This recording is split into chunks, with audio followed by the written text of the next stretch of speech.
Itulah dunia, dan tidak ada yang abadi, semuanya hilang, semuanya fana. Fana itu rusak, hilang. Nah, jadi untuk apa memperebutkan sesuatu yang rusak? Untuk apa berkelahi pada sesuatu yang hilang? Untuk apa memperselisihkan sesuatu yang kita juga akan meninggalkannya? Antum istiqamah aja, nggak usah dengar bicara orang untuk maksiat. Allah pasti akan cukupkan rezeki. Ya, rezeki itu nggak ada yang membuat kita sengsara, tuh nggak ada. Hanya manusia sendiri dengan nafsunya yang menilai dirinya miskin. Padahal rezeki yang Allah berikan itu cukup. Kalau kita qanaah itu cukup. Ya ikhtiar aja, nanti Allah cukupkan. Ya. Tapi kalau dipaksa untuk berbuat lebih daripada itu dan bergeser kepada garis maksiat, nanti berkah turun. Ya, takutlah pada saat dikerjakan itu mau tiba. Itu yang harus dipikirkan. Utuhul mutasyabiha, diberikan yang persis yang seperti dia pikirkan. Jadi ketika terpikir, celing, ada. Anda nggak usah takut sama dunia tuh. Nggak usah takut. Nanti kalau rezeki kita diberikan di dunia dapat, rezeki kita di akhirat ditampilkan seperti apa yang kita harapkan.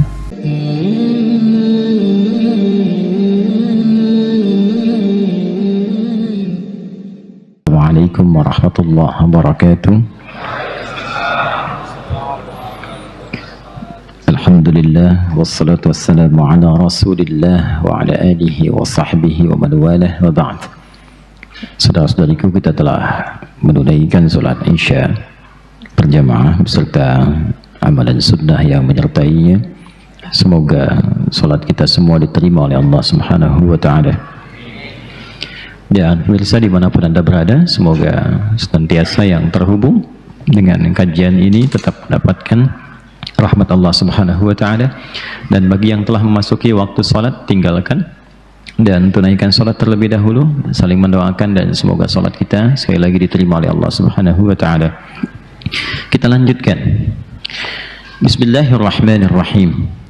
Dengan konsep dasar tadi, kalau kita ingin tuangkan secara ringkas melalui bagan yang menunjukkan pada kita cara berkehidupan dan apa yang kemudian akan kita dapati, kurang lebih gambarannya seperti ini.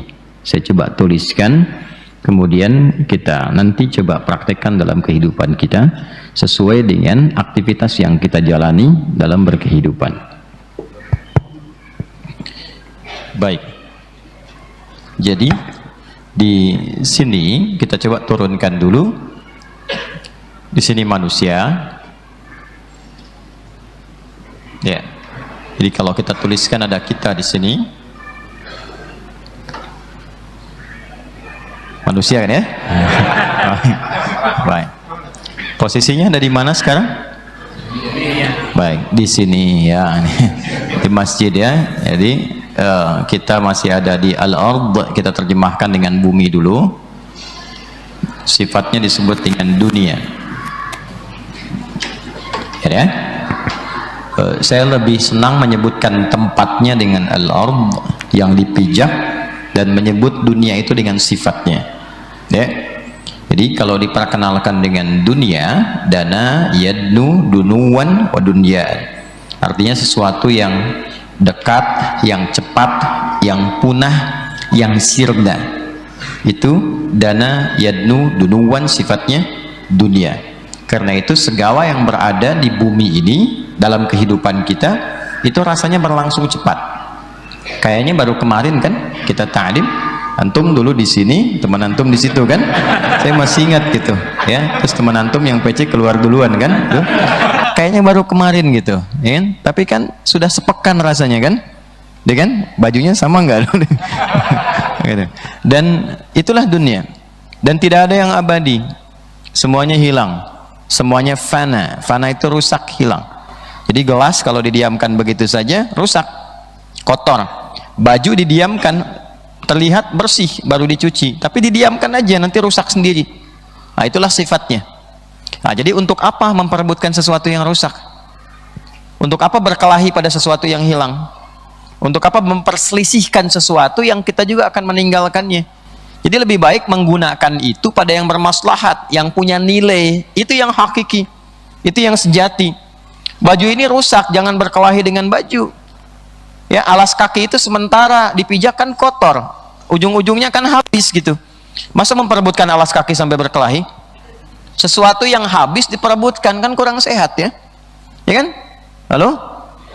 Iya, tapi terjadi gitu kan? Ya kan? Ya. Nah, kalau kita paham takdir, qada dan qadar, paham tentang kurikulum kehidupan, jadi itu membimbing kita untuk menempatkan cara hidup dengan benar. Itu maksudnya. Jadi ketika pulang pun masih punya nilainya, masih ada manfaatnya. Nah, lalu dari sini kan nanti akan kemana?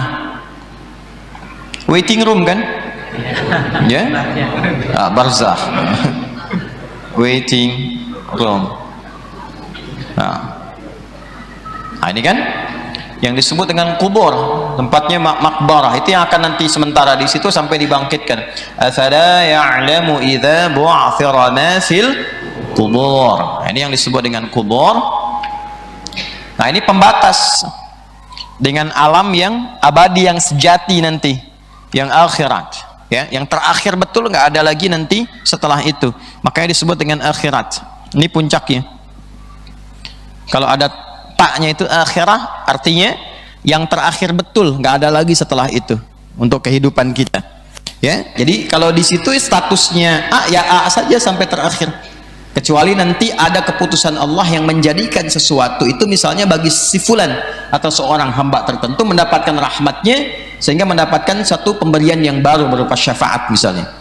Inilah akhirat. Nah, ini pemisah. Waiting room ini alam tunggu pemisah. Makanya disebut barzakh. Barzakh itu pemisah sesuatu yang tak nampak kasat mata secara langsung. Ya, makanya di lautan itu kan kalau kita lihat mengalir, ya, air-air itu dari sungai-sungai terus mengalir sampai ke titik temu itu kan ada antara dua aliran itu kan yang terbatas, ya, ada sekatnya tapi kan nggak nampak, ya, yang ini asin yang ini tawar kan. Menariknya kalau kita lihat sekarang, bahkan klik YouTube misalnya, jangan sekarang, nanti keluar dari sini. Nah, itu kan kita lihat ikan-ikannya ke situ balik lagi karena habitatnya kan berbeda kan, seakan ada sekat, ya. Itulah bainahuma barzakhul la yabghiyan, ya. Jadi ada barzakh, pemisah yang tidak terlihat secara langsung, tidak kasat mata, ya, tapi itu pemisah. Barzakh itu pemisah di antara dua hal yang tak nampak secara langsung. Nah, ini makanya alamnya disebut dengan alam barzakh di sini. Ini kan. Nah, tapi dimensinya sudah nggak sama dengan yang ini, sudah beda, ya. Kemudian ini dengan ini pun sudah lain, sudah tak sama juga, sudah berbeda. Karakteristik kehidupan, perbedaan di setiap tempat memberikan satu pengaruh kepada karakter dan hukum yang bisa berbeda. Ya, coba begini, ini sama-sama Jawa Barat misalnya, Sundanya Cianjur dengan Sundanya Banten sama nggak? Beda. Dengan Sukabumi sama nggak? Beda. Jawa Tengah, Jogja dengan Jawa Timuran sama nggak?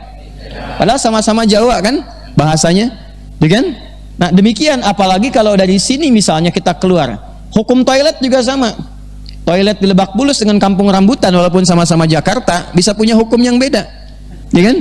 Itu baru satu tempat gitu, cuman kan berbeda keadaan, ya, berbeda lokasi. Apalagi kalau kita keluar dari Indonesia, misalnya ada yang mau ke Malaysia, mata uangnya sama tidak? Beda. Ke Singapura lebih jauh lagi kan tidak sama kan? Baik, nah ini yang menjadikan sebuah hukum berbeda tempat, berbeda karakter. Kadang berbeda tempat, berbeda bekal. Berbeda tempat pasti berbeda hukum. Karena itu nanti dalam kaidah usul fikih ada kaidah mengatakan begini, al-'adatul muhakkamah. Ya, kadang tradisi yang berlaku di suatu tempat itu jadi hukum. Jadi hukum. Nah, kalau sudah ada hukum itu kan kita hormati. Nggak bisa bawa hukum kita di sini kita praktekkan misalnya saat masuk ke Singapura, masuk ke Malaysia. Bawa keadaan tradisi ke sini nggak bisa.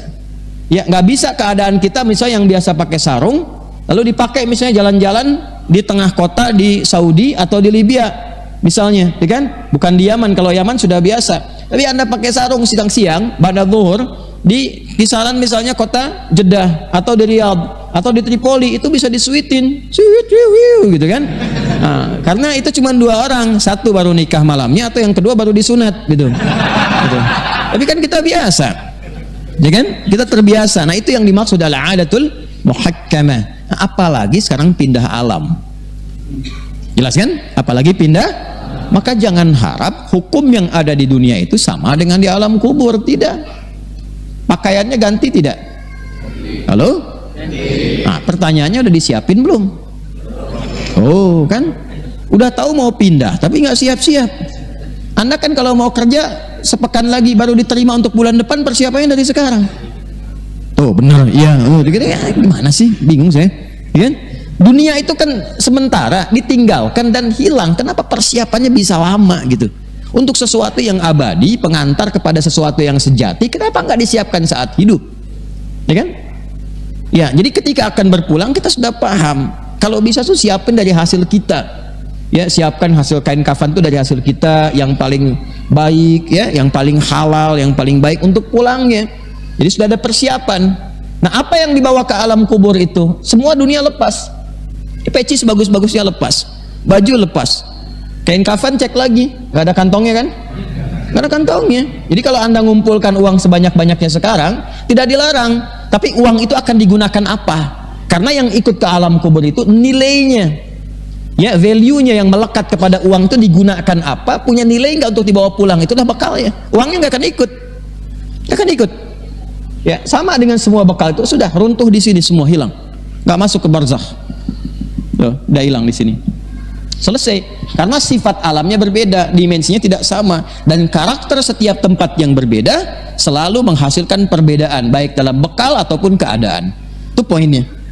Nah, jadi persiapan kita saat ini adalah apa yang harus dibawa ke sini. Nah, ini yang harus diketahui. Modalnya itu iman. Makanya di awal saya tegaskan akidah itu bab yang paling penting. Iman itu bab yang paling penting. Kalau nggak ada iman, nggak akan ada persiapan maksimal ke sini. Kalau akidah nggak diikat dalam qalbu, ya, nggak akan punya persiapan maksimal untuk ke sini. Beruntungnya kita, bersyukurnya kepada Allah, berbahagianya kita sebagai seorang muslim, kita punya informasi yang paling lengkap tentang bahkan kehidupan di sini, pindahnya ke sini bagaimana, di sini ada apa, lengkap sekali. Dan berbahagia sebagai seorang muslim, bangga harusnya, dan kebanggaan itu menjadikan kita punya persiapan, bukan hanya untuk dipamerkan. Silahkan Anda ya komparasikan, cari di referensi manapun, ada nggak yang cerita tentang alam kubur? Cerita aja dulu, bukan informasi valid. Ini jelas yang paling valid, yang ditunjukkan, berita gaib yang langsung Allah sampaikan, Nabi detilkan. Di mana ada orang yang bisa menyampaikan sedetil itu? Kalau bukan dari penciptanya, di mana? Ya, Nabi Muhammad kan saat menyampaikan peristiwa tentang alam kubur belum pernah masuk kubur kan? Ya kan?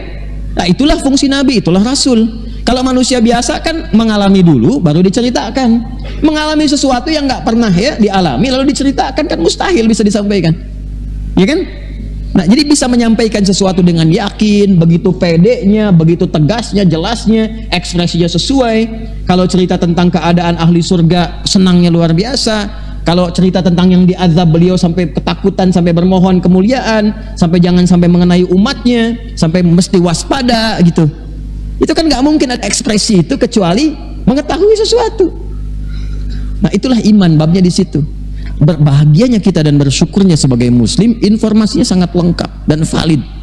Ya, silahkan. Ada nggak bab ngaji tentang alam kubur? Ya, nah, di Islam tuh ada. Makanya kapan-kapan bikin fikihnya tuh fikih kehidupan yang jelas gitu. Ya, jangan membahas sesuatu yang mungkin kita nggak ke situ. Walaupun secara umum mungkin tahu, tapi nggak harus diperdalam. Ini yang akan kita alami yang diperdalam. Ya, di dunia ngapain? Keluarkan kurikulumnya. Nah, di alam kubur seperti apa? Keluarkan informasinya. Baru terakhir kemana? Kesini ke akhirat.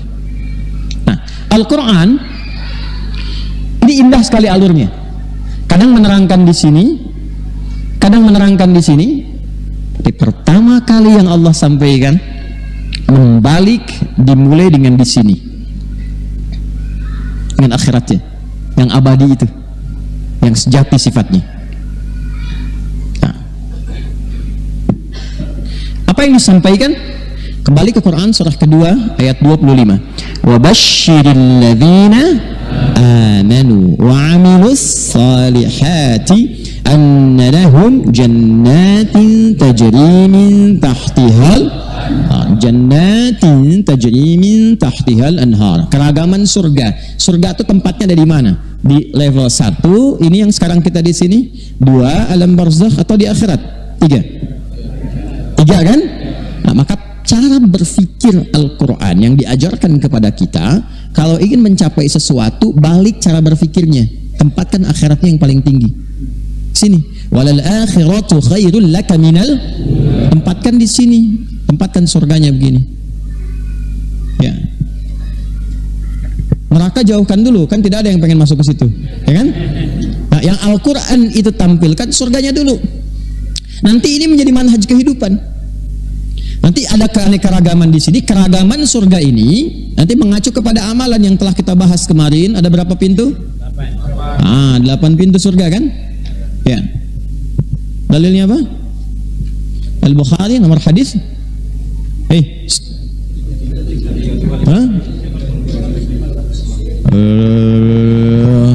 Nah, kan sudah disampaikan kemarin, kan?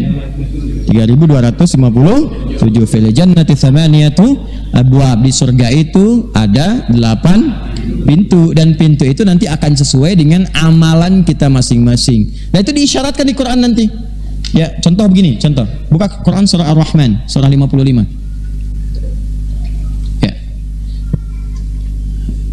Di Ar-Rahman itu kan paling viral kalimat atau ayat fabi ayyi ala'i rabbikuma. Baik, itu ada 31 kali disebutkan. Nah, 16 terakhir berbicara tentang surga. 16 terakhir. 16 ini dibagi 2. 16 bagi 2 berapa? 8 jenis surga pertama, ya, kualifikasi elit, dengan jenis surga kedua masih elit juga, ya, tapi nanti ada kriteria masing-masing. Nah, dimulai dari ayat ke-46, waliman khafa maqama rabbih jannatan. Coba lihat ayat 46, betul nggak? Ayat 46, waliman khafa maqama rabbih jannatan. Itu nanti merespon, ya, sikap sahabat Abu Bakar As-Siddiq radhiyallahu taala anhu. Jadi ketika orang banyak terlena dengan dunia, kerja nyari dunia, belajar nyari dunia, cuman untuk pintar, jadi sesuatu, dapat ijazah, dapat kerja, dunia itu dunia. Dagang untuk dunia, cuman buat kaya, update status, ya, pamer harta, pamer ini itu dunia. Ya, kita hanya menggambarkan, ya, gambarkan gitu. Kalau salah dengan benar kan itu keputusan masing-masing, tapi ini dunia. Saat ada banyak orang yang orientasi hidupnya terlalu banyak untuk dunia, Abu Bakar As-Siddiq itu berpikir tentang bagaimana cara kepulangan saat kembali kepada Allah. Kan hidup bukan hanya di dunia. Jadi kalau dunianya kaya, di sininya nggak punya bekal, kan fakir di sini, menderita di sini. Ya, pilih mana? Kaya dunia atau miskin di kuburan? Hah? Halo? Pilih mana? Kaya dunia atau miskin di kuburan? Atau miskin dunia kaya di kuburan? Pilih mana? Saya tahu lah, udah, pokoknya kaya dunia kaya di kuburan, itu udah pasti tuh, ya. Tapi prinsipnya adalah ingin dapat kebahagiaan kan. Nah, saat orang-orang itu ada di antaranya fokusnya hanya dunia saja dan tahu sebetulnya akan meninggal, tahu itu. Jadi kalau ditanya pasti meninggal gak? Meninggal, tahu akan meninggal. Tapi pengetahuan tentang akan meninggal ini ironisnya tidak memberikan dampak kepada jiwanya untuk menyiapkan diri. Padahal statusnya dikenal pintar di dunianya. Coba lihat, ya, jabatannya tinggi, tapi tingginya jabatan itu tidak membuat dirinya sadar itu yang tidak berkah. Hartanya banyak, tapi banyaknya harta itu tidak membuat dirinya semakin dekat dengan Allah, itu yang disayangkan. Ilmunya tinggi, tapi tingginya ilmu itu tidak membuat dia cerdas tentang urusan akhirat. Padahal dia tahu akan meninggal. Kasihan tuh yang seperti itu. Ya, kasihan. Alhamdulillah. Jadi akhirnya apa? Akhirnya ketika sebagian manusia fokus dengan dunia, nah, Abu Bakar As-Siddiq mengarahkan dirinya untuk takut kepada Allah. Takut kepada Allah itu dalam pengertian positif, ya, dalam arti ingin menaati Allah, ya, dalam arti takut kalau nggak sempurna seperti yang Allah inginkan, takut. Maka turunlah waliman khafa maqama rabbih orang-orang yang penghambaannya tinggi kepada Allah dan selalu ingin memastikan ibadahnya sesuai dengan ridha Allah, sehingga ia merasa takut kalau berada di luar kehendak Allah, merasa takut kalau tidak sesuai dengan keinginan Allah, merasa takut kalau bermaksiat kepada Allah, maka Allah siapkan untuknya 2 kemuliaan surga. Oke? Maka setelah itu fabi ayyi ala'i rabbikuma. Nah, coba Anda teruskan itu, ya, dari ayat 47 hitung sampai ke kalimat wa min dunihima jannatan. Sampai 61, 62-nya wa min dunihima jannatan, 63-nya fabi ayyi ala'i rabbikuma tukadziban. Coba dicek tuh. Ya, sampai 61 hitung ada berapa? 47, kemudian 49, dengan 51, 53, 55, 57, kemudian 59, kemudian 61. Ada berapa? 8 kan? Pasti 8 itu. Ya, pasti 8. Nah, nanti sisanya yang sampai ke bawah itu setelah wa min dunihima jannatan fabi ayyi ala'i rabbikuma tukadziban. Selain surga yang itu tadi, ada yang standar untuk orang yang beramal soleh. Cuman rasa takutnya dan khusyunya nggak seperti Abu Bakar tadi, ya kan? Wajahnya kayak saya, kayak antum, beginilah gitu kan? Ya kan, kita sekukunya Abu Bakar aja susah gitu kan? Ya, nah nanti wa min dunihima jannatan. Nah, ada 2 surga lagi dengan kualifikasi yang bagus, tinggi juga. Itu kalau Anda hitung ke bawahnya, fabi ayyi ala'i rabbikuma tukadziban, sampai akhirnya 8 juga. Coba hitung. Dari 63 ya. Ya, dari 62-nya wa min dunihima jannatan fabi ayyi ala'i rabbikuma tukadziban. Dari situ sampai akhir, hitung pasti 8. 8 ya? Nah, ini yang tadi saya katakan bahwa Al-Qur'an pun sudah mengisyaratkan sesuai dengan amalan kita. Jadi 8 ini pernah saya katakan itulah amalan pokok berkehidupan. Jadi kalau hidup tuh nggak usah jauh-jauh dari yang pokok ini, keluarin aja yang pokoknya. Nanti ada apa saja di sini, ada sholat. Anda boleh jadi apapun, jadi pejabat boleh. Silahkan jadi menlu, ya. Silahkan menjadi dubes, silahkan jadi menteri, sampai ke presiden, ya, bupati, camat, silahkan. Tapi sholat, sepanjang Anda beriman, sholat. Ya, pejabat yang sholat, tuh kan? Nah, ini Anda berbisnis silahkan, jadi pedagang, ya kan? Jadi pebisnis, pengusaha boleh. Tapi pekerjaan Anda itu jangan sampai meninggalkan apa? Sholat. Anda kaya dari hasil bisnis, tidak sholat, kayanya dunia. Begitu selesai, nah, fakir Anda, nggak dapat bekal saat kembali ke alam kubur.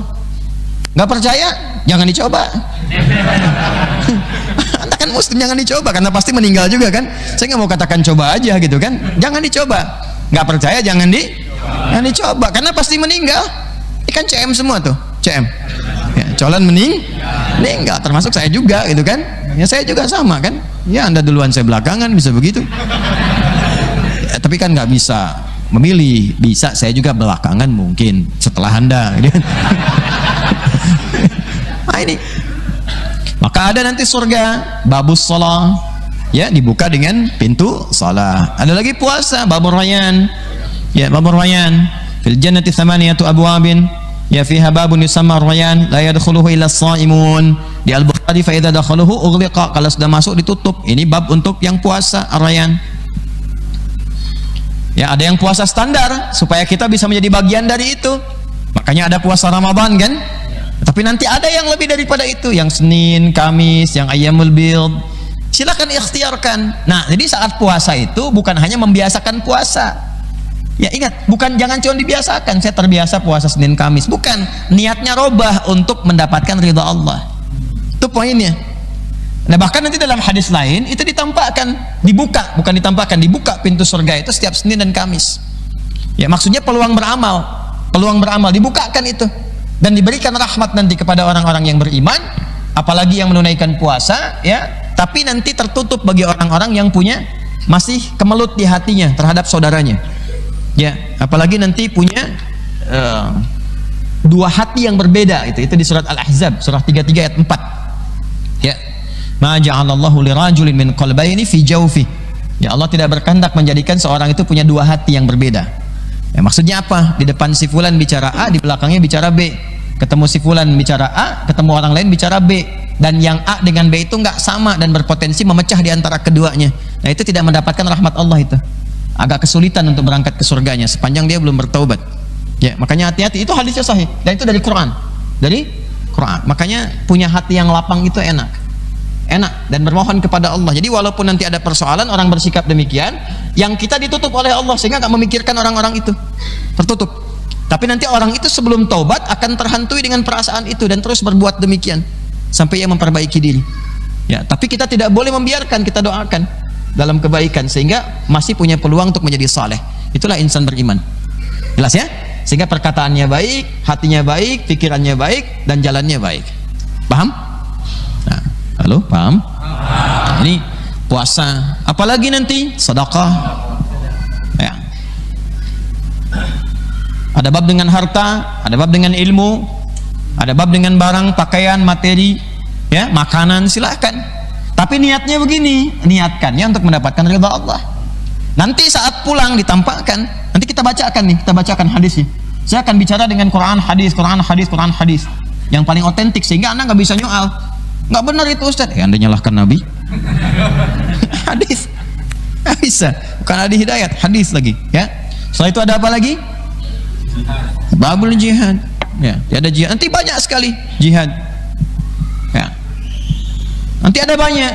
Ada tentang Darussalam, menebar perdamaian, ya, menyampaikan kebaikan-kebaikan, menjadi misalnya orang-orang yang meluruskan sengketa dalam kebaikan supaya nyatu kembali. Itu nanti ada babnya sendiri.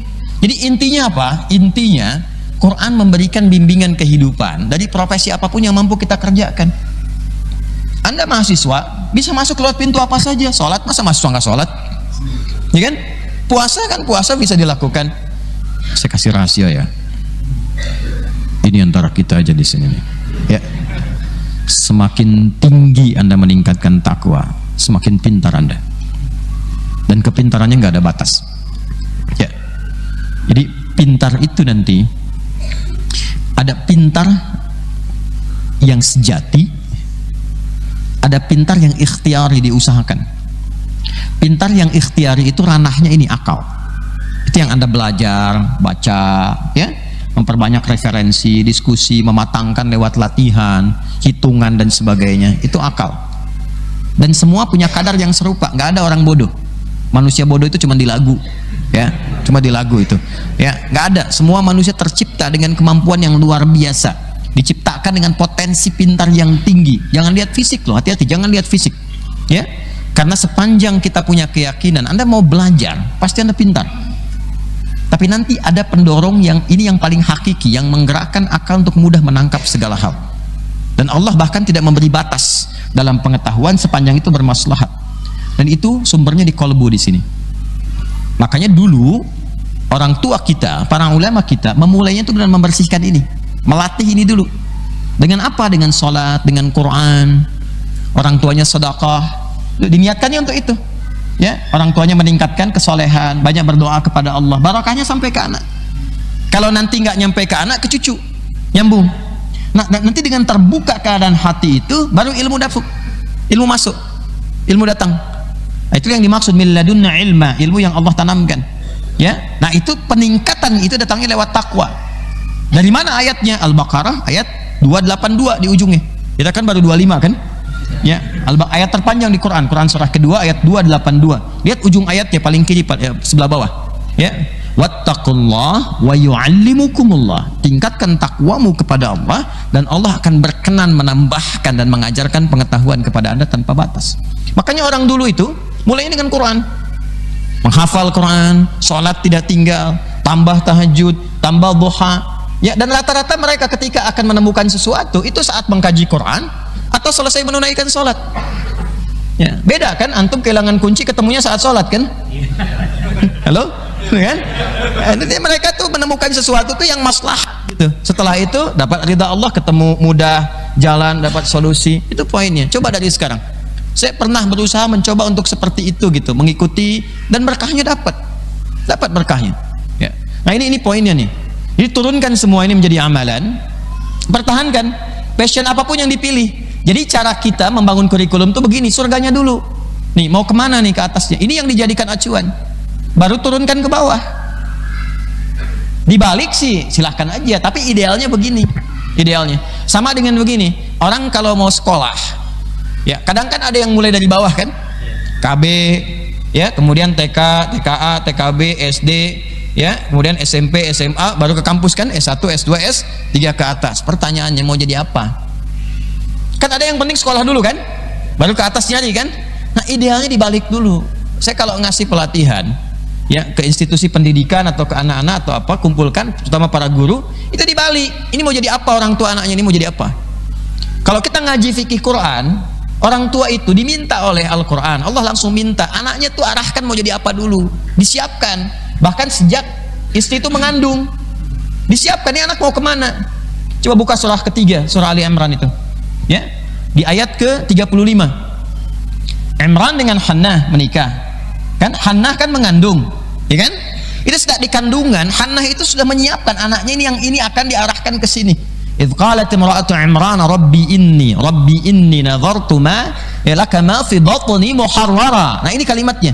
Rabbi inni nadhartu laka ma fi batni muharrara fataqabbal minni innaka sami'an. Baik. Itu poinnya. Jadi dari sejak dalam kandungan itu tadi siapkan, ya Allah saya bernazar anak saya ini saya inginkan nanti untuk mendekat kepadamu, yang ini saya siapkan jadi ahli ibadah. Kalau bahasa kita, saya pengen yang ini jadi ahli tafsir, ini menjadi ahli hadis, saya pengen yang ini jadi dokter tapi penghafal Quran, saya pengen yang ini nanti jadi pilot misalnya tapi yang menghafal Quran gitu. Jadi kebanggaan ayahnya saat naik pesawat anaknya yang mengemudikan, tapi saat bersamaan dia bisa murajaah bersama anak. Coba pernah nggak membayangkan kenikmatan begitu? Ya, bapak ibu anaknya di dokter, bapaknya sakit dirawat anaknya, ya begitu datang ke tempat anak, Quran sedang berputar, ya kemudian di situ itu masya Allah itu luar biasa. Kadang-kadang baru datang udah sembuh, ya udah tenang, udah nyaman gitu. Apa nggak mengharapkan kenikmatan seperti itu? Disiapkan. Jadi nanti dari penyiapan itu baru dibentuk kurikulum. Ya, sampai terus apa yang harus ditempuh. Makanya ketika disiapkan demikian, maka mulai melihat yang merawat Nabi Zakaria, dibikinkan tempatnya mihrab. Ketika semua itu disiapkan, diusahakan, sudah tawakal. Ketika tawakal, turun rahmat Allah. Lihat ayat ke-37-nya. Fataqabbalaha rabbuha biqabulin hasanin wa anbataha nabatan hasanan wa kaffaraha Zakaria kullama dakhala 'alayha Zakaria al-mihraba wajada 'indaha rizqa qala ya Maryam anna laki hadha qalat huwa min 'indillah inna Allaha yarzuqu man yasha'u bighairi hisab. Begitu caranya. Begitu lahir diberi nama, namanya sesuai dengan harapan yang kita inginkan, makanya nama itu doa. Contoh, Anda ingin anak jadi misalnya penafsir Quran, beri nama misalnya Muhammad Mufassirul Quran, Muhammad Ahlul Quran, Muhammad Hamilul Quran. Saya pengen dia fikih ya di bidang keislaman, namai Muhammad Faqihul Islam. Bisa. Saya pengen dia perempuan yang pecinta Nabi, beri nama misalnya siapa, misalnya Aisyah Habibatul Mustafa. Ya, saya beri nama anak saya yang kedua Amelia Habibatul Mustafa. Jadi yang pertama kita harapkan senang Quran, yang kedua pecinta hadis, cinta sunnah, dekat dengan Nabi. Gitu. Jadi kita dekatkan itu lewat nama itu, nanti siapkan gurunya, siapkan tempatnya. Mihrab itu kita artikan sekarang dengan apa? Dengan tempat pembelajaran dia yang mendekatkan dia dengan Allah. Anda mau jadi apa anaknya sekarang? Ya, cita-cita jadi A, maka masukkan ke sekolah yang mendekatkan dia dengan cita-cita itu. Cari guru-guru yang benar, itulah yang digambarkan dengan Nabi Zakaria tadi. Itu dikeluarkan, maka jadi di ujungnya. Jangan sampai kuliah ngambil jurusan hukum, begitu lulus ngajar fisika. Salah sih tidak salah, tidak. Cuman kan apa yang Anda pelajari di awal ini nggak nyambung dengan di ujung kan? Walaupun akhirnya terpaksa disambungkan juga gitu kan? Ya, tapi kalau ideal yang bisa kita dapatkan, ujungnya tarik gitu, tarik ke bawah. Itulah kurikulum hidup. Jadi kalau kita turunkan lagi, naik ke sini. Ini kan pengennya ke surga nih, pulangnya ke sini kan? Ya, pengennya ke surga kan? Halo? Iya, pengennya ke sini kan? Nah, kalau pengen ke surga, maka pasang tingkat paling atas, jadikan kurikulum hidup nih. Saya pengen ke surga. Nah, sekarang pintunya mau lewat mana? Itu. Nanti surga tingkat yang mana? Anda misalnya tingkatkan, kalau kita ngambil saran Nabi, kalau Anda berdoa mintalah Firdaus, was'alul Firdaus. Ya, minta surga Firdaus. Nanti pelajari karakteristik penghuni surga Firdaus itu apa. Misal di Quran surah ke-23 Al-Mu'minun ayat 1 sampai 9 itu misal. Quran surah 23 ayat 1 sampai 9. Kalau mau sampai 11 juga boleh. Sampai ke persiapan dari janin, kan? Qad aflahal mu'minun alladzina hum fi salatihim khashi'un. Terus sampai Anda temukan kalimat ulaika humul warithun alladzina yarithuna al-firdausa hum fiha khalidun. Ada orang-orang calon penghuni surga Firdaus yang mewarisi surga Firdaus sedang beraktivitas di bumi. Nah, Anda masuk ke ayat itu, jangan cuma dibaca dapat pahala betul, tapi diamalkan menjadi titian. Ya, titian dan raihan yang bisa kita inginkan. Jadi jadikan ayat itu sebagai pedoman hidup. Dibaca tuh pahala datang, tapi diamalkan jadi harapan, jadi ikhtiar. Maka itu dikeluarkan sebagai kurikulum hidup, apapun profesi Anda. Misal, level surga biasa, pintunya pintu sholat. Dengan sholat, insya Allah masuk surga. Surga Firdaus, sholatnya khusyuk. Alladzina hum fi sholatihim khasyun. Silahkan jadi pelajar, jadi pengajar, jadi arsitek, jadi pilot, jadi pejabat, jadi diplomat, jadi birokrat. Cuman kalau sholat, pengen masuk ke surga Firdaus, sholatnya yang khusyuk. Latihan. Alladzina hum anil lagwi mu'ridun, walladzina hum 'anil lagwi mu'ridun. Kalau penghuni surga Firdaus itu nggak pernah mengerjakan kegiatan kecuali yang bermanfaat semuanya. Kalau bicara yang manfaat, melihat yang manfaat, mendengar yang bermanfaat, bergaul dengan orang-orang yang mendatangkan manfaat, ya, bekerja di tempat yang bermanfaat. Nah, mulai sekarang berlatih. Semua apa yang dibicarakan punya manfaat. Yang dilihat itu ada manfaatnya. Yang didengar yang bermanfaat. Kalau belajar yang ada manfaatnya. Bekerja yang melahirkan manfaat. Latihan itu dan niatkan untuk mendapatkan ridha Allah, maka dicatat. Ini maksudnya. Jadi dari sini turunkan jadi kurikulum kehidupan, masuk ke bab dunianya di sini. Tuh. Jelas. Nanti apapun dari sini turunkan ke sini. Turunkan. Nah, inilah yang menjadi ikhtiar kita di sini. Ini ikhtiarnya di sini. Ikhtiar. Wa qul i'malu fasayarallahu a'malakum. Silahkan berikhtiar, beramal semaksimal mungkin. Nanti akan ditinjau, dilihat oleh Allah, diberikan nilai. Akhirnya nanti begitu selesai kehidupan di sini, ditampakkanlah hasilnya itu. Sejauh mana kita berikhtiar, disitulah kita mendapatkan rahmat Allah. Maka disinilah yang dimaksudkan saat akan masuk ke alam yang sini. Saat akan masuk ke waiting room itu, di alam barzakh, di alam kuburnya, maka ditampakkanlah kemudian kalimatnya, ya ayyatuhan nafsul mutmainnah irji'i ila rabbiki radiyatan. Nah, radiyah itu dari Allah, meridai. Mardiyah itu amalan kita yang sudah dikerjakan. Dikata Allah, dikonfirmasi nih. Itu berdasarkan niat, ya. Ingat, innamal a'malu bin. Ya, kalau niatnya benar, makanya tadi saya katakan dari awal, perbaiki niatnya sebelum masuk majelis ilmu, saat berangkat. Kalau niat kita benar, hati-hati. Kelihatannya sama-sama sholat, tapi yang mendapatkan ridha Allah itu bergantung niat. Apakah benar niat sholatnya karena Allah atau karena ingin dilihat pimpinan?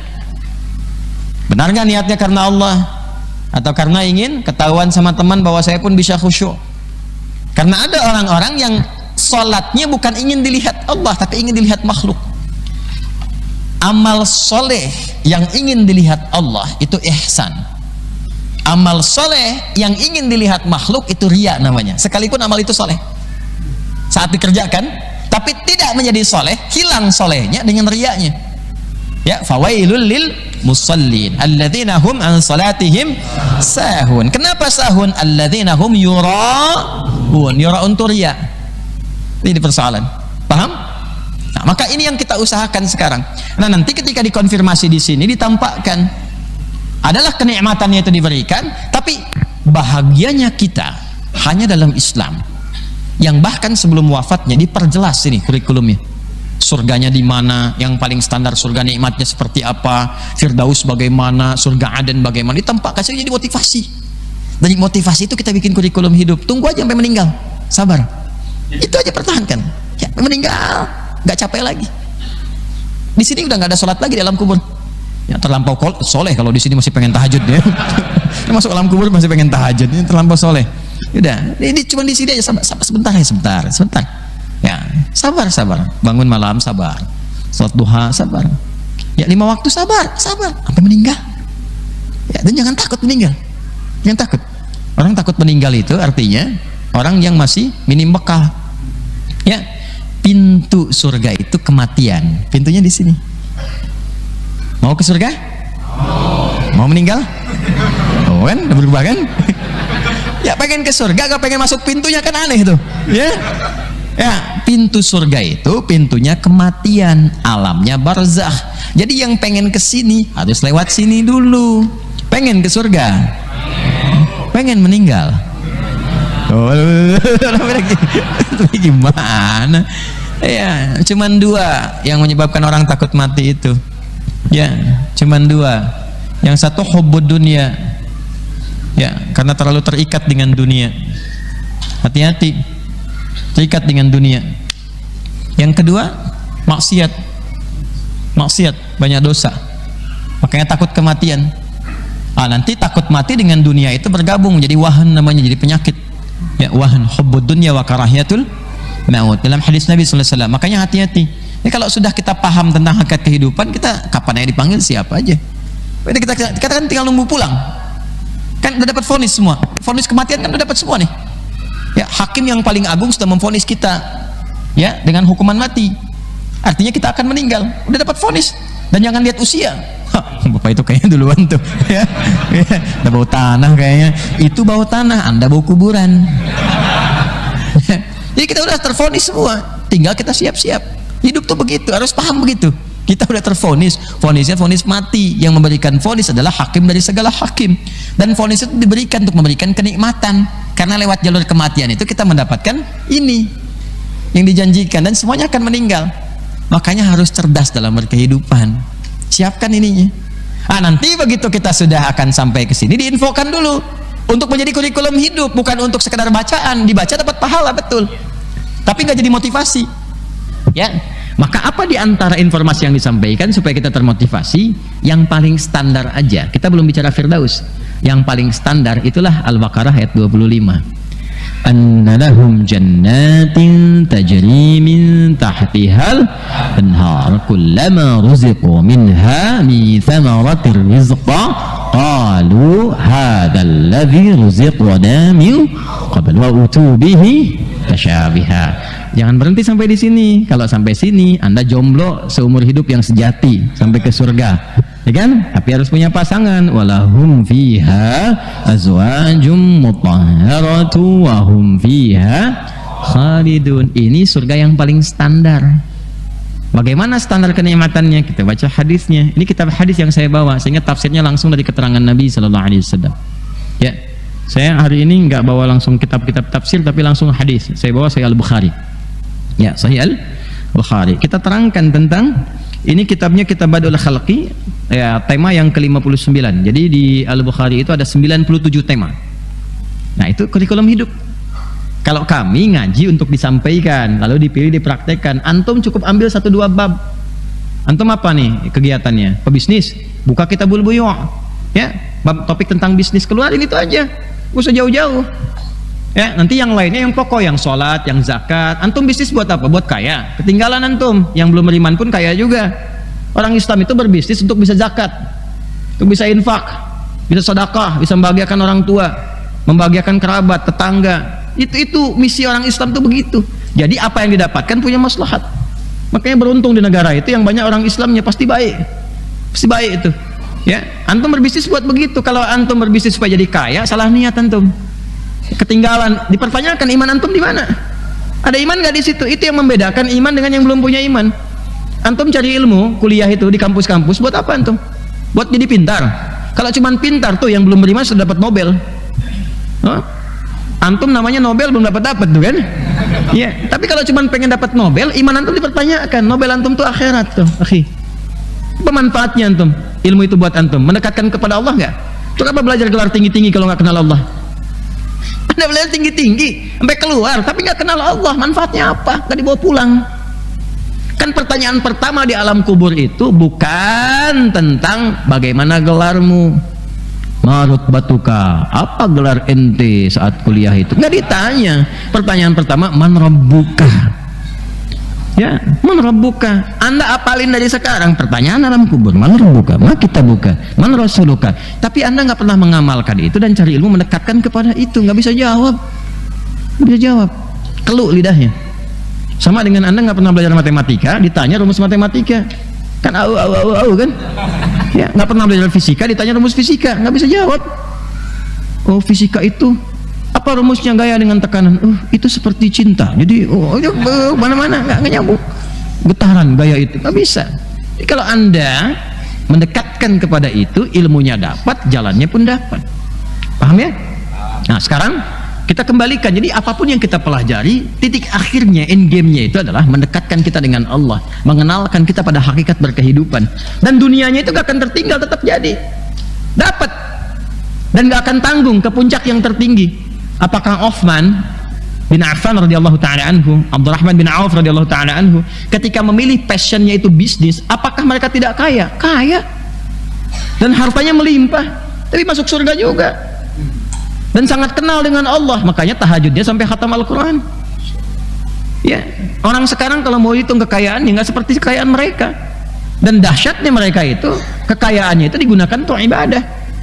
Ya, menariknya begini, saya nggak bilang aneh, karena bagi orang Islam tuh nggak aneh ini, nggak aneh. Kekayaan makin nambah terus, makin kaya, padahal dipakainya apa? Dipakainya buat nyantunin orang, buat zakat, buat infak, tapi nambah terus. Allah itu kalau sudah ya menetapkan pada seorang hamba dengan imannya bisa mengatur sesuatu dan dia ingin apa diberikan sepenuhnya. Pengen ilmu dikasih yang banyak. Supaya apa? Dengan ilmunya jadi ibadah. Jadi banyaknya dengan ilmunya ibadahnya. Ya. Kalau dia pengen dengan harta dan iman sudah kuat, diberi nanti banyak. Supaya bisa mengolah itu menjadi ibadah. Ya, jadi yang diperbaiki oleh antum kalau ingin memilih passion di bisnis, ntar kita ngaji tuh, kita turunin tuh babnya. Ntar kalau sudah agak kondusif ini, beberapa bangunan sudah baik di pesantren, alhamdulillah hari ini sudah naik baja tuh buat masjid. Insyaallah Ramadan itu lantai pertama selesai, nanti ada kelas-kelas kita mulai pelan-pelan. Nanti kita turunkan tuh. Ya, itu bab akidah itu penting. Tapi kalau akidahnya nggak kuat, gimana bisa ninggalkan riba? Sogok menyogok, korupsi dan sebagainya. Ini kalau akidah itu kuat, diikutin benar, jadi antum. Ya. Karena sebagian Yahudi itu mengambil dari Islam kok, lalu dipraktekkan, kaya mereka cuma ditutup Islamnya, lalu dipertahankan nilai monopolinya, balik lagi gitu. Ya kalau mau jujur silakan riset. Ya antum pengen kedudukan, ikutin. Ini ada babnya nih. Kita boleh emarah misalnya. Nanti ada di bab-bab yang lain, bagaimana menata diri menjadi lebih baik, lebih kuat. Ya, membentuk pasukan yang lebih kuat, yang hebat dan sebagainya. Itu luar biasa. Itu akidah itu sangat luar biasa. Jadi saya bacakan ya bagaimana kisah seorang sahabat tuh ketika sudah masuk Islam berubah total 180 derajat berubah. Berubahnya lebih baik dan semangat. Itu poinnya. Nah, itu yang kita turunkan. Nah, sekarang apa yang dimaksudkan di sini? Saya bacakan ya. Bismillahirrahmanirrahim. Topik yang ke-59, subtopik yang ke-8. Babu ma jaa fi sifatil jannati wa annaha makhluqah. Ya, subtopik tentang gambaran tentang surga. Dan surga itu makhluk diciptakan oleh Allah Subhanahu wa taala. Bismillahirrahmanirrahim. Qala al-musannif rahimahullahu taala qala Abu al-Aliyati. Imam Abu al-Aliyah menyampaikan mutahharah, yang dimaksud dengan kata mutahharah di Al-Baqarah ayat 25. Ya. Walahum fiha azwajum mutahharah. Yang dimaksud minal haidhi wal bauli wal buzaqi. Jadi akan diberikan, dianugerahkan pasangan-pasangan di surga itu yang tidak ada haid lagi.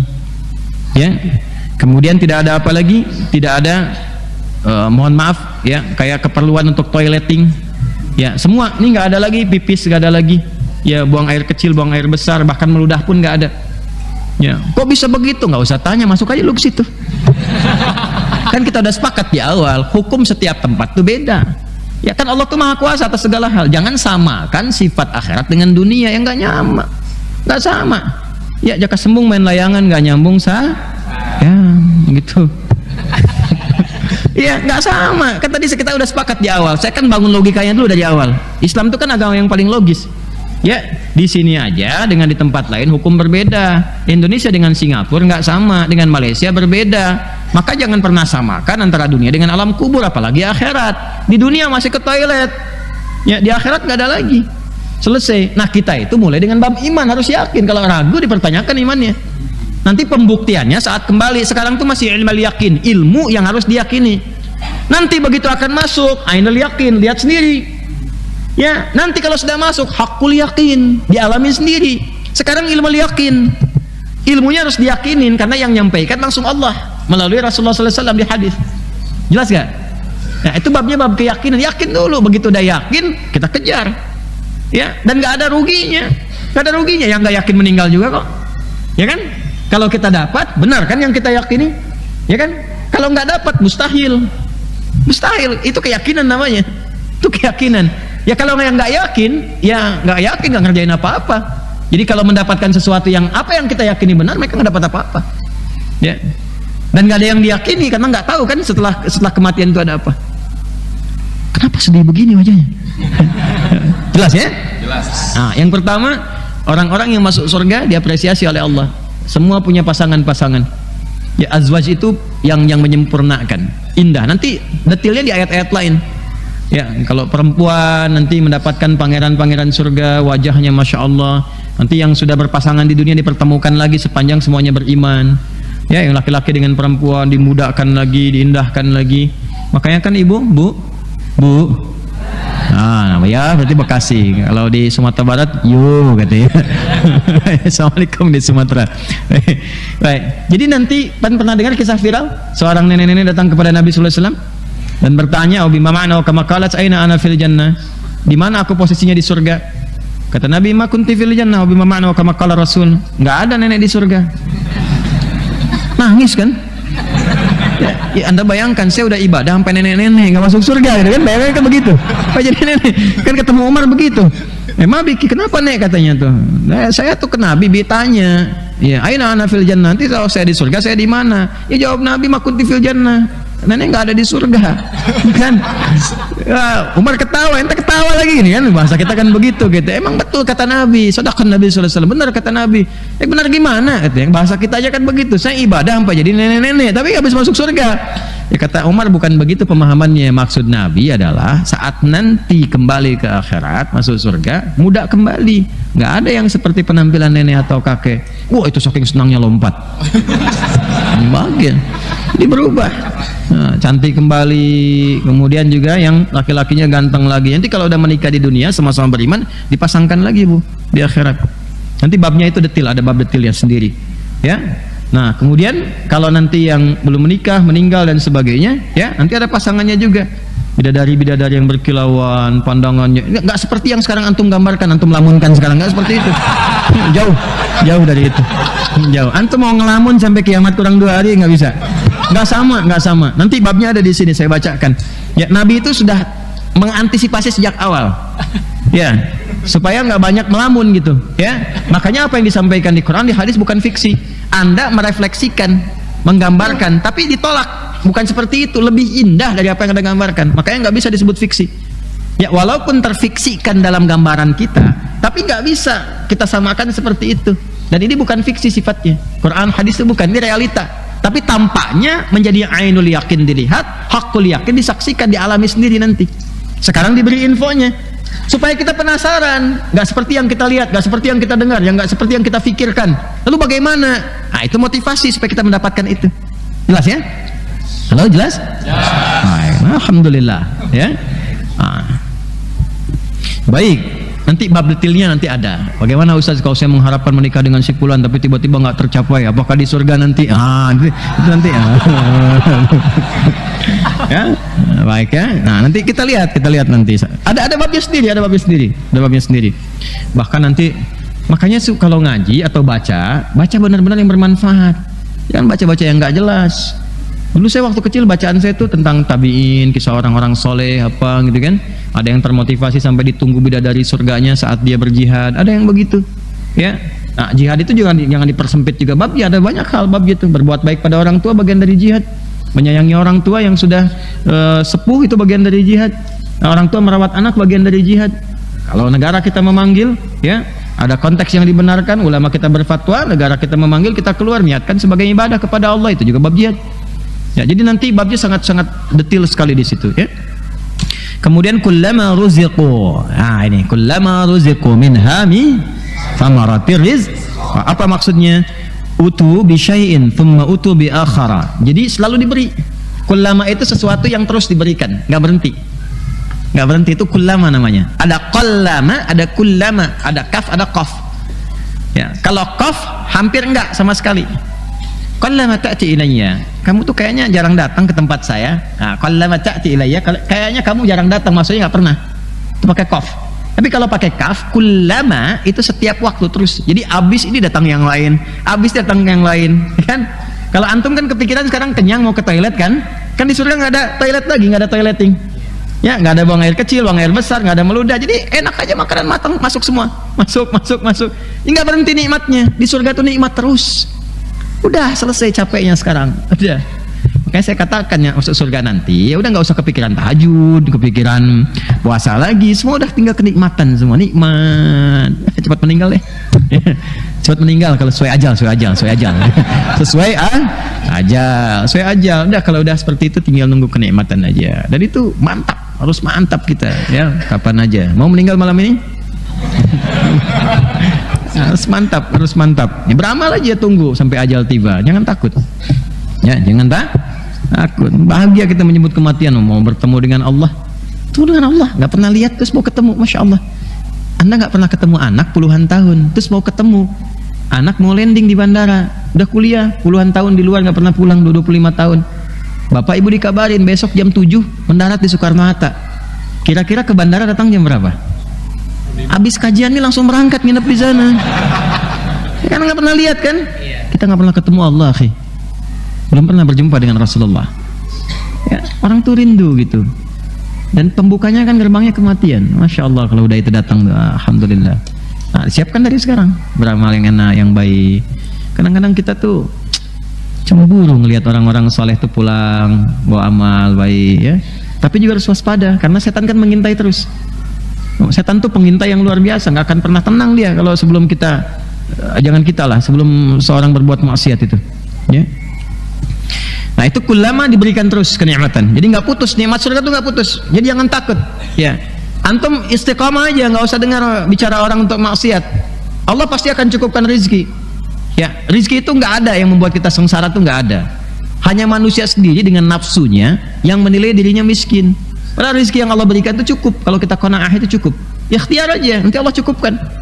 Ya. Tapi kalau dipaksa untuk berbuat lebih daripada itu dan bergeser kepada garis maksiat, nanti berkah turun.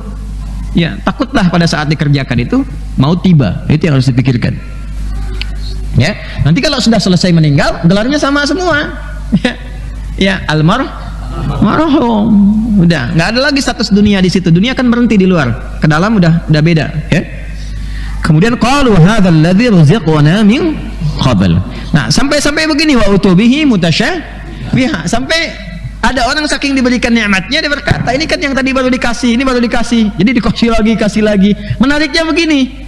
Ada ini yang standar ya, surga yang paling standar. Yang paling standar, yang paling biasa. Itu diberikan dari buah saja, dari buahnya saja. Itu warnanya ada yang warnanya sama semua. Jadi hijau dikasih hijau lagi sehingga seakan-akan ini kan baru dikasih tadi yang ini, kok dikasih lagi, tapi ketika dinikmatin rasanya antara satu dengan yang selanjutnya beda semua. Gitu. Jadi bentuknya seperti serupa, warnanya seakan sama, wa utubihi mutasyabiha, diberikan yang serupa. Ya, tapi ternyata setiap dinikmati rasanya beda dengan yang sebelumnya. Itu keindahannya. Itu tafsir yang paling populer. Ya, yang paling populer. Jadi wa utubihi mutasyabiha, diberikan yang serupa. Jadi warna yang serupa, bentuk yang serupa. Jadi ada buah nih, petik dekat ya. Ya. Ada lagi yang dikasihkan. Diambil, kasih, diambil, kasih. Begitu mau dimakan, wah, ini kok mirip, makan beda. Jadi yang selanjutnya beda, selanjutnya beda. Ya, ada lagi pemahaman diberikan apa yang pernah ia harapkan saat di dunia. Ya, jadi pas mau kajian, wah melihat nasi goreng kayaknya enak gitu kan. Tek, nasi gorengnya tek, tapi di hatinya kan tok gitu. Berharap habis kajian insya Allah lah, jadi saya mau ngejar kajian dulu, nanti habis itu baru. Ya, begitu selesai kajian, lihat habis. Pikir tuh jalan sampai gerbang mikirin, aduh nasi goreng kan meninggal.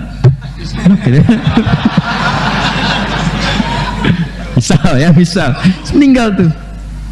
Jadi begitu dia masuk surga, dia ingat tuh kepikiran nasi goreng kan PTM gitu. Wa utubihi mutasyabiha, diberikan yang persis yang seperti dia pikirkan. Jadi ketika terpikir, celing ada.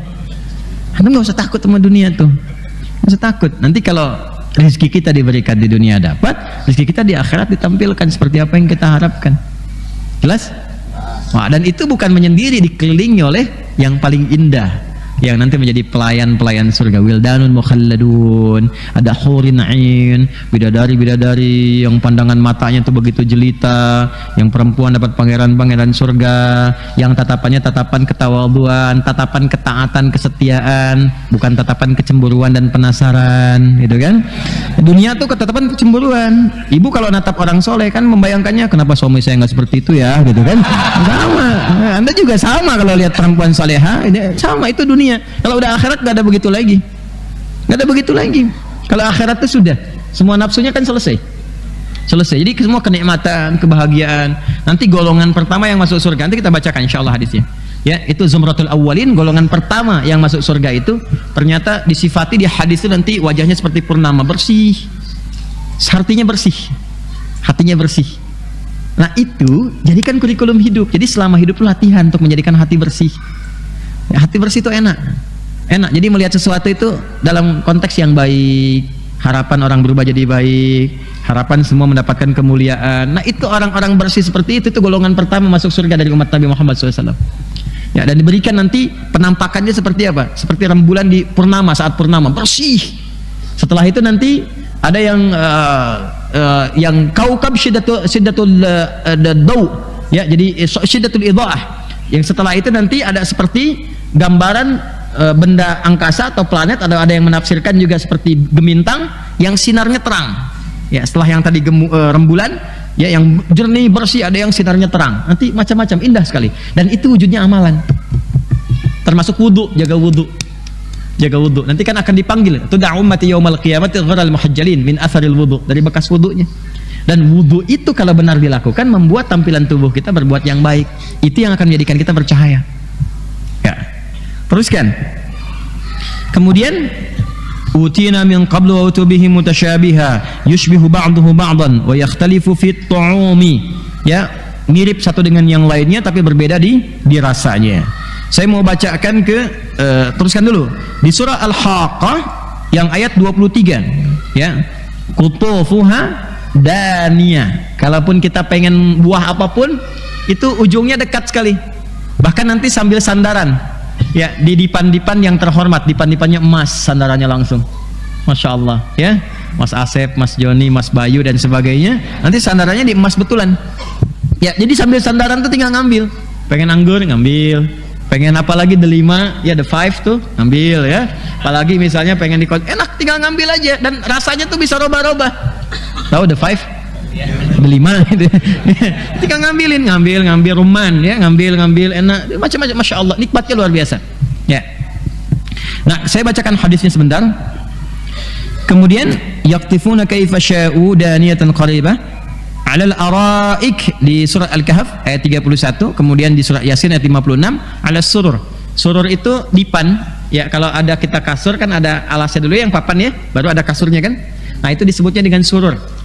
Kalau ditempati jadi sarir. Nah, orang yang ada di situ kan kalau tiduran enak, lebih lapang kan hatinya. Nah, maka itu ada wawunya, sururun, keadaan hati yang lapang disebut dengan surur. Kalau melekat pada diri kita disebut dengan masrur. Jelas? Ya, pakai sin kecil, ya. Kalau sin besar jadi penyakit, perbuatan buruk. Wa'udzubillahi min syururi anfusina wa min sayyiati a'malina. Sin di situ sin besar, syururi. Kalau sin kecil kebahagiaan. Jadi ada yang ngambil berbagai nikmat itu dia sambil bertelekkan, sambil sandaran di dipan-dipan emas, sampai hatinya merasa tenang, riang, gembira, nikmat gitu. Ya, nikmat sambil menikmati semua yang Allah berikan. Maka bagaimana keadaannya sebelum dia meninggal? Ini yang saya maksudkan tadi, ya. Hadisnya kalau ingin dicatat nomornya, nomor hadis 3240. Topik yang ke-59, Kitab Bad'il Khalqi. Subtopik yang ke-8, nomor hadis 3240, dan ini bagian terakhir yang akan kita bahas. Bismillahirrahmanirrahim. Qala al-musannif rahimahullahu taala, haddatsana Ahmad bin Yunus, haddatsana Laits bin Sa'd an Nafi' an Abdullah bin Umar radhiyallahu taala anhuma. Hadisnya diriwayatkan dari anaknya Umar bin Khattab, Abdullah bin Umar bin Khattab radhiyallahu taala anhuma. Qala, beliau menyampaikan, qala Rasulullah sallallahu alaihi wasallam, Rasulullah sallallahu alaihi wasallam bersabda, fokus. Tadi saya sampaikan hadisnya dari Umar kan, ya, diralat dari anaknya, jadi Abdullah bin Umar radhiyallahu taala anhuma. Nanti saya cerita di lain kesempatan aja ya tentang Abdullah bin Umar ini, supaya nanti ada inspirasi orang tua yang bawa-bawa anak itu, bagaimana anaknya bisa seperti Ibnu Abbas, Ibnu Umar, Ibnu Amr Ibnu Al-As, apa yang disiapkan oleh orang tuanya dulu. Nanti kita bahas di kajian terpisah. Saya bacakan hadisnya. Qala Rasulullah sallallahu alaihi wasallam, Rasulullah sallallahu alaihi wasallam pernah bersabda, "Idza mata ahadukum," kalau satu di antara kalian itu meninggal, idza ketemu dengan fi'il madhi maknanya mudhari'. Idza iltaqa ma'a fi'il madhi fa huwa bi ma'na al-mudhari'. Jadi kalau ketemu fi'il madhi itu yang past tense bentuknya, ketemu idza, itu maknanya mudhari'.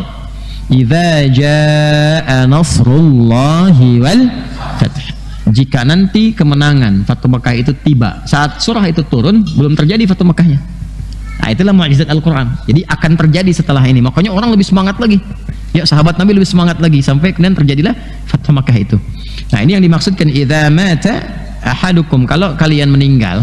Nah, karena idza ketemu dengan fi'il madhi, maka sifatnya akan terjadi. Nah, memahaminya bagaimana? Jadi ini Nabi memberikan nasihat kepada kita. Siapkan nanti sebelum meninggal, itu maksudnya. Siapkan sebelum meninggal. Nanti kalau kalian meninggal terjadi begini. Ya. Fa innahu yu'radu 'alaihi maq'aduhu bil ghadati wal 'ashyi. Kalau seseorang meninggal dunia, maka akan ditampakkan tempatnya nanti setiap pagi dan petang. Ini maksudnya udah masuk kubur ya. Alhamdulillah. Jadi saat sakaratul maut yang ditampakkan dulu, ya ditampakkan, kemudian setelah itu meninggal, biasa dimandikan, dikafani, disolatkan, masukkan ke dalam kubur. Ya, maka di barzah. Nah, setelah masuk ke situ, setelah tadi sakaratul maut ditampakkan, setelah masuk ke alam kuburnya ditampakkanlah setiap pagi dan petang. Apa yang ditampakkan? Teruskan. Fa in kana min ahlil jannati fa min ahlil jannah. Jika dia termasuk ahli surga, maka ditetapkan sebagai ahli surga, ditunjukkan tempatnya di surga setiap pagi dan petang. Kayaknya salah satunya ada faedah zikir pagi dan petang. Itu asalnya, bukan hanya memberikan kepada kita amalan untuk beramal dan panduan untuk beraktivitas. Ya. Kemudian teruskan, belum selesai hadisnya. Wa in kana min ahlin nar fa min ahlin nar. Tapi kalau dia termasuk dari ahli neraka, ditampakkan neraka pagi dan petang. Itu yang terjadi pada Firaun. An-naru yu'radu 'alaiha ghudwa wa 'ashiyya. Ya, neraka ditampakkan kepada Firaun, demikian di Al-Quran disebutkan pagi dan petang. Jadi kalau sudah masuk nanti ke alam kubur, hasil dari jerih payah kita beramal itu ditampakkan di alam kubur setiap pagi dan petang. Kitanya istirahat, tapi ditampakkan nikmatnya. Ya, maaf, kalau Anda bermimpi dapat rumah mewah, terus naik mobil mewah, sambil makan makanan yang enak, senang nggak? Pertanyaan saya, pengen cepat bangun apa terus mimpi? Ya kan? Yang paling nggak enak tuh begini, begitu mau makan, bangun kan, bangun sama teman kita bangun, ente gimana sih, anggurnya baru aja mau makan itu kan, ya kan, terus tidur lagi, nggak lanjut kisahnya kan, gitu, itu paling nggak enak begitu kan, ya, nah, itu bayangkan tuh baru mimpi dunia aja nikmatnya udah begitu, apalagi di alam kubur ditampakkan surganya, dan dapatlah dia kenikmatan alam kubur itu yang digambarkan di Quran surah ketiga Ali Imran ayat 169 sampai 171. ولا تحسبن الذين قتلوا في سبيل الله أمواتا بل أحياء عند ربهم يرزقون فرحين بما آتاهم الله من فضله. Kan digembira sekali. Wa yastabshiruna bil ladzina lam yalhaqu bihim min khalfihim alla khaufun 'alaihim wa la hum yahzanun. Diberiin nikmat terus, nikmat sampai begini, sampai saking nikmatnya dia punya keinginan mengabarkan pada keluarganya yang mungkin sedang sedih. Sedang sedih. Dia pengen ngasih tahu, Umi jangan banyak nangis, Abi jangan meratap, di situ lebih enak, kalau bisa cepat ke sini. Atau anaknya, orang tuanya kan, aduh anakku cepat beramal, kalau bisa ketemu lagi dengan Nabi di sini, dengan ayah, dengan buya di sini, lebih enak di sini. Ya, di sini lebih nikmat, lebih enak, cepat, tapi nggak bisa. Karena ya tabsyir itu ingin memberitahu tapi nggak bisa. Ya, tapi terkadang ada beberapa golongan yang Allah karena kesalehan dia saat di dunia itu diberikan hidayah oleh Allah, kadang lewat mimpi ke anak yang masih hidup, anak pelaku maksiat mimpi ketemu ayah, dinasihatin sama bapaknya, udah hentikan yang begitu, tobat kamu cepet gini, namun nanti akan meninggal, takut gak ketemu lagi sama ayah, bisa kan? Atau kasih tanda, nggak bicara cuma diberi tanda, jadi hidayah, bisa jadi begitu. Ya, nah mumpung belum meninggal, siapkan, karena itu babnya akidah, mesti yakin ini, mesti yakin. Ya, Allahu Akbar.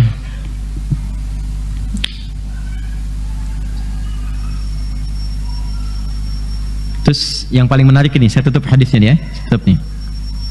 قال المؤلف رحمه الله تعالى حدثنا سعيد بن أبي مريم حدثنا الليث قال حدثني عقيل عن ابن شهاب قال أخبرني سعيد بن المسيب أن أبا هريرة رضي الله تعالى عنه قال بين نحن عند رسول الله صلى الله عليه وسلم. Ini kisahnya Abu Hurairah. Kisahnya Abu Hurairah radhiyallahu ta'ala anhu mengatakan, tatkala kami berada di sisi Rasulullah sallallahu alaihi wasallam, idz qala, tiba-tiba beliau menyampaikan, baina ana naimun, masyaallah, ra'aituni, ketika saya sedang tertidur, ditampakkan kepada saya fil jannati, di surga, satu tempat di surga, fa idza imra'atun tatawadda ila janibi qasrin, tiba kemudian ada seorang bidadari sedang berwudu di samping satu istana. Kemudian fakultu, aku bertanya, liman hadzal qasr, aku bertanya, ya, milik siapa istana ini? Ya, kemudian faqalu, mereka menjawab, mereka di sini ini tidak ada syarah nih yang dimaksudkan, apakah penduduk surga, apakah malaikat yang menyampaikan. Ya, para penjaga di situ menyampaikan, dia Umar bin Khattab, ini surganya Umar bin Khattab. Masyaallah. Fadzakartu ghiratahu fawallaitu mudbira, maka aku lalu menyebutkan bagaimana ghirah. Ghirah itu diserap ke dalam bahasa Indonesia menjadi gairah. Ya, keinginan kuat, kadang cemburu untuk mendapatkan kebaikan terhadap sesuatu, itu girah namanya. Ya, jadi antum tuh mesti cemburu kalau Islamnya dijelek-jelekin, agamanya direndahkan, mesti ada girah. Maksudnya apa? Harus ada perasaan nggak nyaman di hati itu sehingga memunculkan sikap yang baik, bukan kasar, bukan keras, tidak, tapi minimal tunjukkan izahnya sebagai muslim. Masa diam aja, Quran dilecehkan, jilbab dilecehkan, misalnya ada orang bicara jelek tentang Islam, diam aja, iman Anda di mana? Taruh di mana imannya? Beriman nggak? Ya kan? Nah, maka keluarkan zirahnya, tapi bukan anarkis. Ya, minimal tunjukkan kebenaran, tunjukkan kebaikan, ya, tunjukkan kemuliaan sehingga masih punya izzah tuh.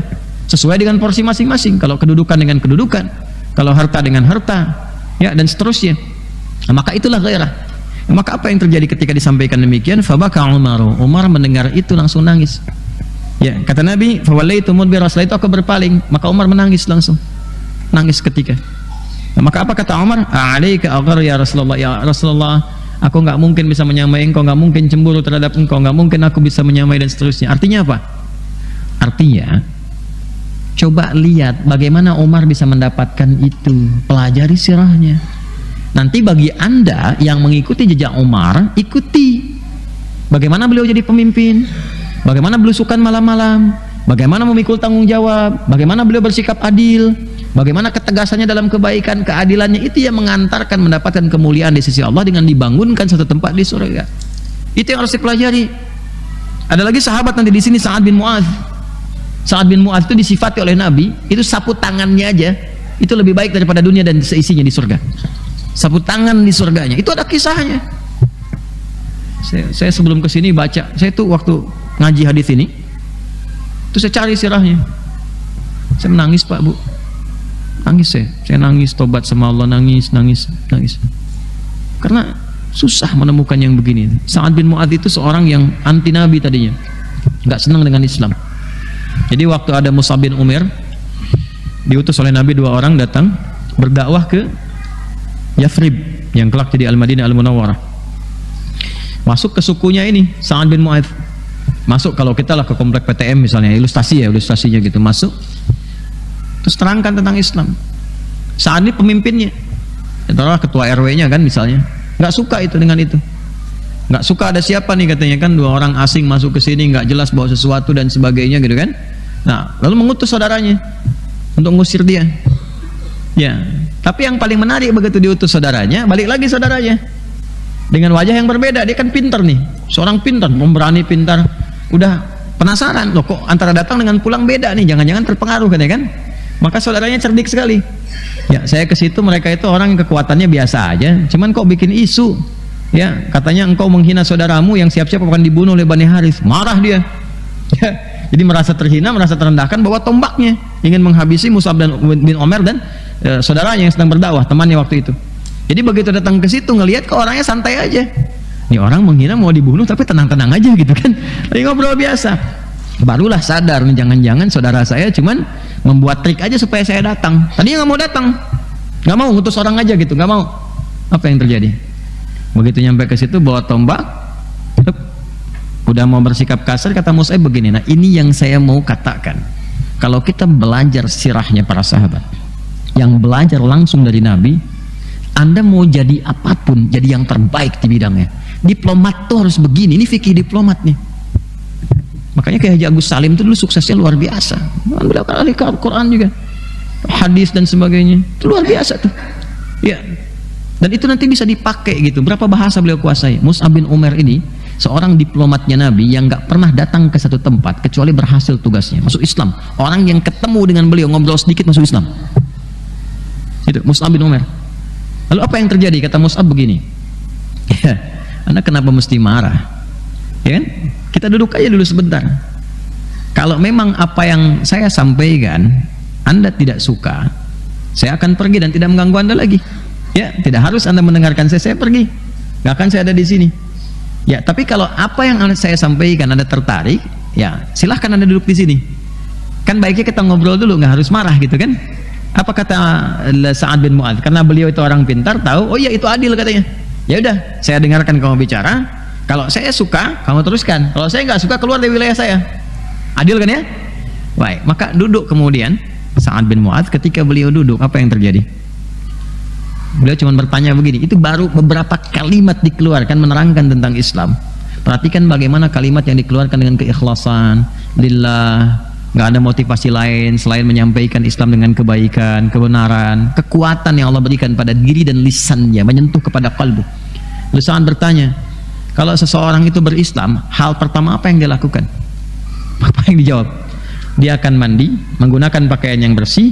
Lalu setelah itu dia mempraktekkan Islam dengan baik dengan asyhadu alla ilaha illallah asyhadu anna muhammadar rasulullah. Apa yang beliau kerjakan setelah itu? Beliau pulang, beliau mandi, kenakan pakaian terbersihnya, lalu mengucapkan asyhadu alla ilaha illallah asyhadu anna muhammadar rasulullah.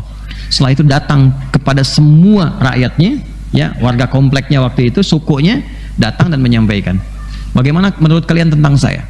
Lalu semua mengatakan, engkau orang yang terbaik, engkau pemimpin kami, engkau orang yang paling jujur, engkau orang yang paling baik, engkau yang orang paling pemberani. Sudah. Apa kata beliau? Saya tidak ingin bicara dengan siapapun dengan kalian kalau tidak masuk Islam. Saya hanya akan bicara kalau kalian masuk Islam. Jangan dekati saya, jangan bicara dengan saya. Kalimat itu yang keluar. Ya, kalian sudah mengatakan seperti apa yang kalian sampaikan, cuman saya nggak ingin bicara dengan kalian sedikit pun. Jangan pernah bicara dengan saya kecuali orang yang sudah bersyahadat asyhadu an la ilaha illallah asyhadu anna muhammadar rasulullah. Nanti catat kalimat ini ya. Ini bukan kalimat rasialis. Saya ingin katakan bahwa bagaimana kalimat ini muncul. Ya. Ya, nanti setelah itu apa yang terjadi? Saya lompat sebentar. Tidak ada satupun yang ketemu dengan beliau sampai sore kecuali sekomplek itu masuk Islam semuanya. Ya. Maaf, kalau di komplek itu kemudian melihat, oh ini rasial nih, ya. Wah ini nggak benar nih, ya isunya bawa-bawa agama nih, masa jadi pemimpin bawa-bawa agama? Nggak begitu. Artinya apa? Artinya masyarakat percaya kepada Sa'ad bin Mu'adz. Artinya masyarakat sudah mendapatkan pengetahuan awal bahwa ini orang jujur, orang baik, orang amanah. Dan orang pintar, apapun yang dia dapatkan itu maslahat. Dia tidak pernah memutuskan sesuatu jadi kebaikan. Dan sekarang dia membawa satu informasi dan memutuskan dirinya untuk masuk ke bagian itu. Padahal dia orang keras, gak mungkin menerima sesuatu kalau dia anggap gak ada kebaikan di situ. Ini masyarakatnya melihat dengan cakrawala pemikiran, dengan keteduhan, dengan ilmu. Jadi begitu melihat Sa'ad bin Mu'adz masuk Islam pada saat itu, yang dilihatnya bukan karena agamanya. Ya, yang dilihatnya adalah ada keyakinan yang benar pada agama ini sampai saat yang keras itu berani mengambilnya dan menerapkan itu dalam kebaikan di kehidupannya. Maka diterimalah itu masuk Islam semuanya.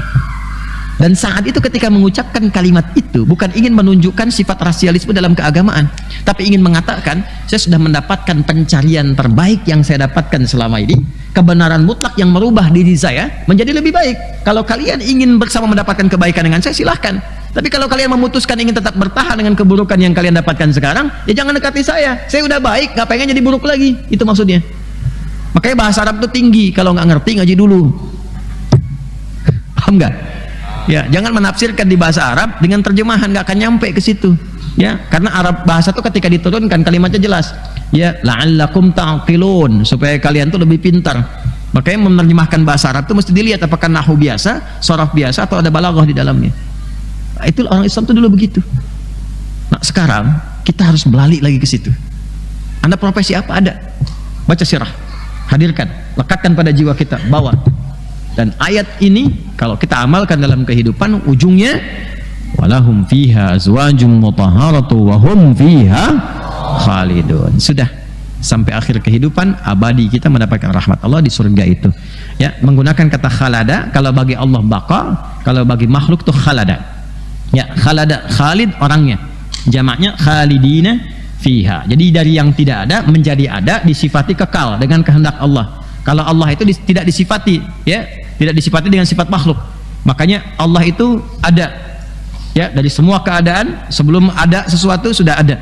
Makanya sifatnya baqa, kekalnya baqa. Kalau untuk makhluk kekalnya disebut dengan khalada, sifatnya disebut dengan khalid. Jadi mengartikan khalidina fiha, kekal di dalamnya, yang dimaksudkan ini makhluk, ya. Maksudnya tidak ada dicipta menjadi ada, dan yang masuk ke situ jadikan abadi di situ atas kehendak siapa? Allah Subhanahu wa taala. Paham sampai sini?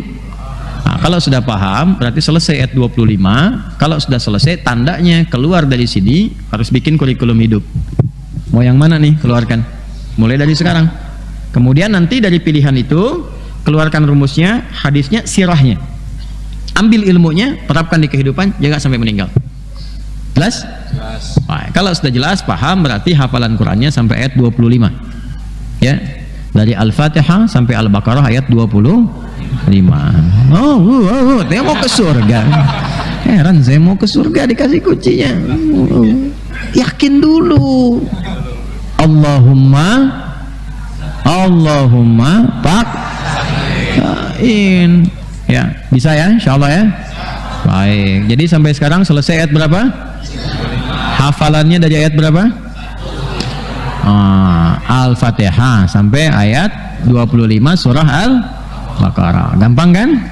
Al-Fatihah udah nggak dihitung kan? Lancar. Al-Baqarah 1 sampai 5 udah ada di dalam kepala. Kalau di luar kepala masih di luar, ya.